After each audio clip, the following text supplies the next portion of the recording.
Hello and welcome to EMS for SOLIDWORKS tips and tricks. In this video, I will show you how to plot on selected entities. EMS can plot results on the entire model. It can plot results on selected bodies, and finally, it can plot result on selected faces. Last but not the least, whatever you see on the screen, you can list the results for that particular plot. Let us see how to do this in EMS. In this particular example, I have an Hallbach array and then a ferromagnetic shield in the bottom.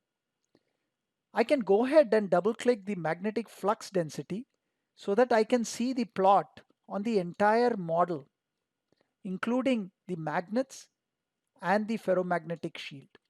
Suppose I want to plot the results only on the ferromagnetic shield, then I have to click the show plot only on selected entities option.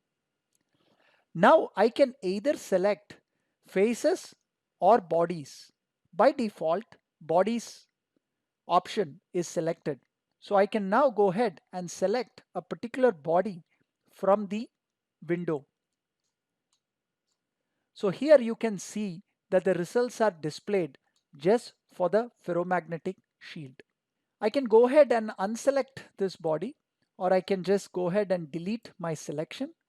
Now I can select the faces option and then I can choose to select only the top face of my shield.